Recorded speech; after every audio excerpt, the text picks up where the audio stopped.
Good morning, everyone. Morning. Happy St. Patty's Day. Happy St. Patty's Day. All right, it's purple. But, whoa, there it is. I put some green on, all right? I'm not supposed to have a green stole. It's supposed to be purple. I have a purple one, too. So. Now, most of you may or may not know this, but I'm going to remind you that I was adopted when I was just a baby. And so my birthright, my history is not really well known, my background. But I do know that I have part Irish in me. So that's a good thing, I guess, for today especially. St. Patty's Day. It's celebration of St. Patrick. Now, St. Patrick was actually born in the Roman part of Britain. And when he was maybe 16 years old, he was taken by Irish pirates and brought into that land and spent maybe about 4 years there.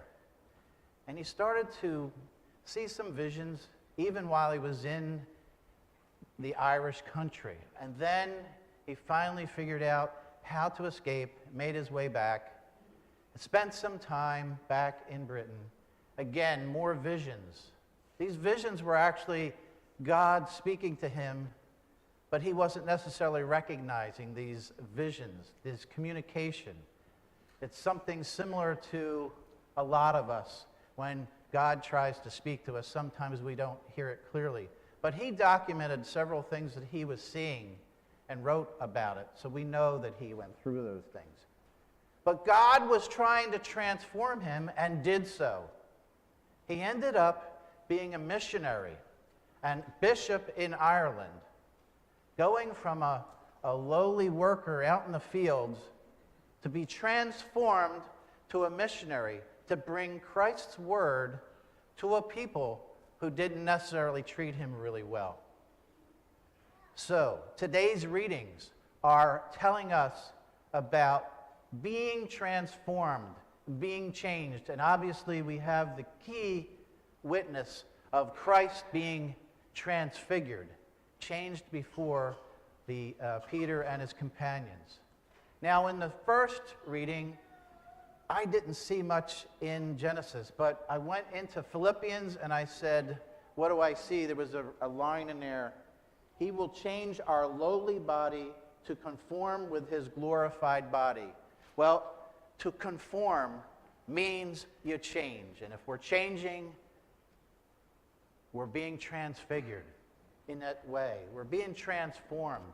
So Paul is talking about being transformed from the morality of the world that had existed into that of the glorified body of Jesus Christ. And in that glorified body, we see a tremendous, wonderful example, the truth of how to live. And so we're asked throughout our lives to continually transform ourselves, to continually be transfigured by what we see and hear in all that Jesus Christ is. So then we come to the gospel and we see Jesus Christ transfigured. But what's happening to Peter and his companions? They're sleepy and tired. Maybe we could see some symbolism about ourselves in that. We're sleepy and tired. We just want to stay the way we are. This transformation, this transfiguration that we're talking about is work. It's hard. This change is not something that I am ready for. But that's really what we're being called to. That's everything that Jesus talks to us about. And then we hear clearly, this is my chosen son, listen to him.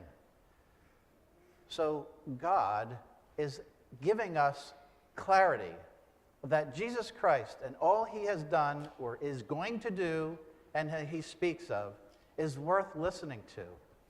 And as we live our lives, as Paul talked about, changing from today's morality and to try and recognize the true morality of life in how Christ lives, that's what we're being called to. That's what Jesus is directing us to. He's asking us to live a new way of life. And as I thought about all of this, I said, humanity, me included, I don't like change.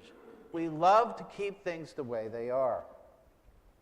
If you go to work You want to go the same way. You want to kind of be satisfied every day that you're going to be treated well. But when they start changing the company around and the division wants to do something and your group wants to do something different, we tend to battle a little bit against that change. Well, your business is being transformed, and we need to be welcomed to change, because not changing means we're stagnant. And so with our faith, if we're not changing every day, if someone said, well, you're a deacon, you don't have to change, that is so wrong. If I am the same I was 8 years ago when I was ordained, that I am a useless cog in the wheel of Christianity. I must continue to grow and to continue to challenge myself to recognize all that Jesus Christ has to offer to me. I get lulled in the same things everyone else does. As a deacon, I'm just saying because sometimes everybody thinks a deacon is either paid or he's up at the church all the time. I work full time. I struggle with getting up in the morning and saying, do I really want to go to work today? Do I have to drive through the traffic? I got up late. Now I'm going to have heavier traffic. I go through all of those things, and I have to deal with people and interact with them. It's not necessarily always easy, but you get through it with a good cup of coffee. Our relationship with our spouse, while it's wonderful, and I've been known my wife for 45 years and married for 40 years.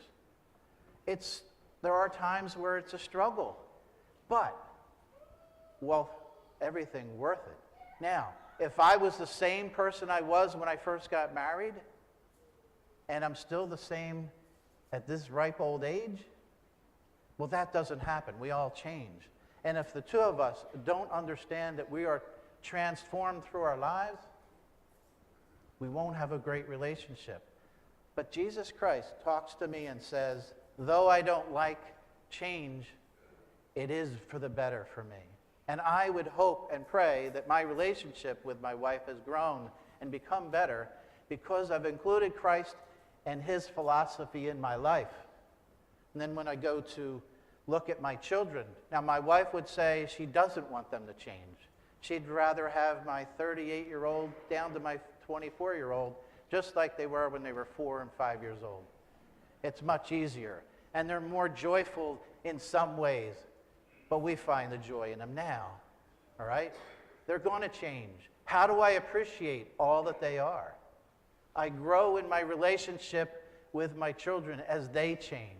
I grow in my relationship with my wife, and I grow in my relationship at work. And I need to grow in my relationship and transform myself in my faith. It cannot be where it was when I was 6, when I was 16, when I was 26, and now when I'm, all right? It needs to continue to grow. There is no time in anyone's life. The Pope continues to grow. He has to, and he knows that. We are all called to transform ourselves every day and never be satisfied with our faith journey of where it is. Now, I was going to talk about change in sports teams, but we won't want to talk about certain quarterbacks who have been changed. We don't like that transformation. Nobody does. So we need to grow and expand our minds. This is what Jesus spoke of. This is what Paul was speaking of how we conform ourselves to Jesus Christ, to move ourselves from those daily worries and allow ourselves to focus first on Jesus Christ. That's the transformation that's being spoke of today. Now, I was reading about St. Patrick. He was a meek and humble man in his later years. He wasn't that when he started. He became that because he allowed that Jesus Christ offered him to wash over him and change him. He was a slave. He was held in captivity, yet he goes back. How could somebody do that? Why wouldn't you just stay away? He felt compelled. He was changed. That's how much Jesus Christ can do for all of us. We just need to recognize it. Sometimes we're sleepy, like Peter and his companions. While this big change is occurring, I'm tired, I don't know. We need to open our minds and allow ourselves to slow down, to recognize Jesus Christ more fully. So, what St. Patrick had written, he wrote a poem, and I thought it kind of talked about the depth of his desire to love Jesus Christ. It's about his faith and trust in God and how much he gave it to him. So I'll read part of it. Christ be in me, Christ behind me, Christ before me, Christ beside me, Christ within me, Christ to conform and to restore me, Christ is beneath me, Christ above me, Christ inquired, Christ in danger, Christ in the hearts of all that loved me, Christ in the mouth of friend and stranger. Jesus was fully embedded into his life, and he enjoyed every second of his life. I don't want any of us to think in the back of our minds that if I believe and follow in Jesus Christ, I will be a sad and downtrodden individual, because the exact opposite will happen to you. Trust me.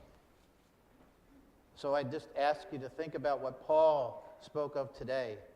Join with others in being imitators and observe those who thus conduct themselves according to the model.